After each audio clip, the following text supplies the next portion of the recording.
नमस्कार, स्वागत है आप सभी का मेरे भक्ति भावना यूट्यूब चैनल पर। आज मैं आपको वैशाख मास के 25वें अध्याय की कथा सुना रहा हूँ। कथा को पूरा श्रवण करें।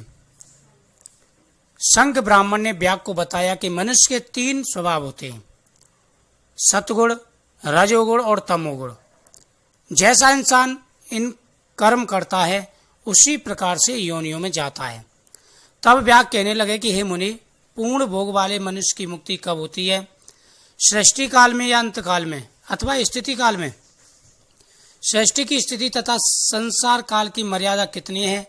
शंख बोले 4 सहस्त्र युगों का ब्रह्मा का एक दिन और इतनी ही रात्रि होती है। यानी 4 सहस्त्र युगों का ब्रह्मा का एक दिन होता है। इस प्रकार दिन रात मिलकर ब्रह्मा का एक अहोरात्र होता है जो 8 सहस्त्र का होता है।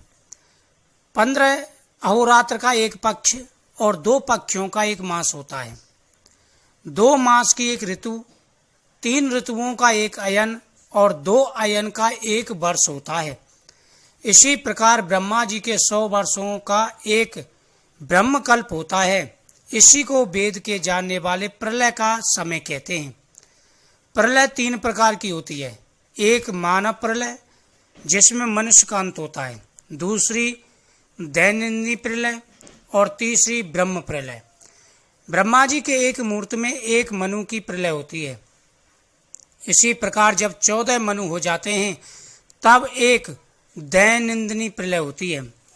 मनंतर प्रलय में पृथ्वी, आकाश और पाताल तीनों का प्रलय हो जाता है।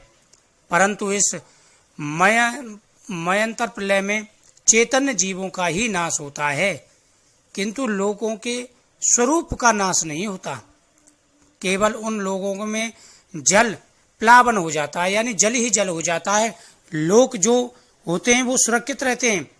फिर मनंतर के अंत में चैतन्य जीवों की पुनः उत्पत्ति हो जाती है। लेकिन दैनंदिनी जो प्रलय होती है उसमें लोक और परलोकिस्त सब का नाश हो जाता है। सिर्फ एक सत्य लोक ही रह जाता है। ब्रह्मा जी के शयन करने पर चेतन अभिभूतों सहित सबका नाश हो जाता है। कोई कोई तत्वज्ञानी देवता और मुनि बचे रहते हैं तथा सत्य लोक के शयन करने वाले भी रह जाते हैं, जो कल्प भर तक सोते रहते हैं। फिर रात्रि के समाप्त होने पर ब्रह्मा जी पुनः सृष्टि की रचना करते हैं, जिसमें देवता, ऋषि और पितृलोक व वर्ण धर्मों सहित सबकी अलग अलग रचना होती है। भगवान विष्णु नियम पूर्वक 10 अवतार धारण करते हैं और अनन्य देवता ऋषि कल्प के पश्चात ब्रह्मा जी के द्वारा फिर सो जाते हैं, जो ब्रह्मा जी के साथ ही मुक्ति पाने वाले हैं। वे सब राजा, साधु और सिद्ध ब्रह्मलोक में रहते हैं।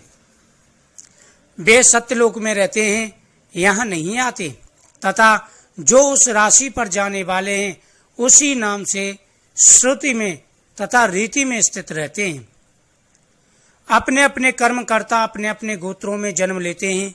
जब कलयुग समाप्त हो जाता है और सब दैत्यों का नाश हो जाता है तब वे भी कलयुग सहित अपनी गति को जाते हैं। यानी कलयुग के अंत पर फिर दोबारा से सभी देवता और ऋषि पृथ्वी पर आते हैं।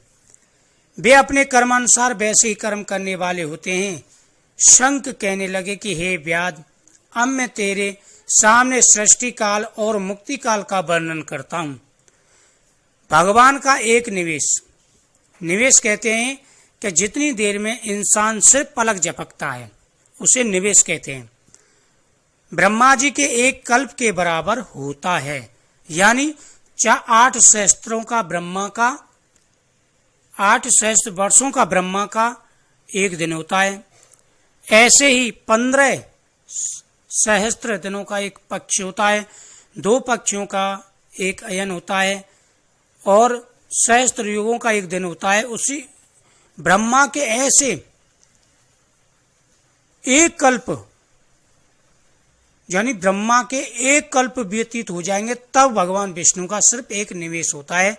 जितनी देर में वो पलक झपकते हैं उतने ही समय पलक का खुलना, निवेश के अंत में उन्हें अपने, क्योंकि लोगों की रचना की इच्छा होती है। यानी सिर्फ भगवान पलक झपकते हैं उतनी देर में एक प्रलय का समय व्यतीत हो जाता है और फिर भगवान दोबारा से सृष्टि रचते हैं। तब सब लोगों और सब जीव समूह को अपने उदर में रखते हैं। उनमें से जितने भी सृजन योग्य कितने ही मुक्ति और कितने ही ऐसे होते हैं जिनका उद्धार हो जाता है। सुखदेव जी कहते हैं, जब यह कथा संक व्याध को सुना रहे थे तब सबके देखते देखते वहां पंच सखी वृक्ष पृथ्वी पर गिर पड़ा और उसके कोठर से एक बड़ा भयंकर सर्प तत्काल पाप रूपी देह को त्याग कर हाथ जोड़कर सिर झुका करके शंख ब्राह्मण के सामने खड़ा हो गया। यानी शंख ब्राह्मण ब्याह को ये कथा सुना रहे थे, उसी समय बगल में खड़ा हुआ वृक्ष नीचे गिर गया और उसके अंदर से भयंकर सर्प बाहर निकला। उसने सर्प का शरीर त्याग दिया और ब्राह्मण के सामने हाथ जोड़ करके खड़ा हो गया। बोल वैशाख मातम की जय।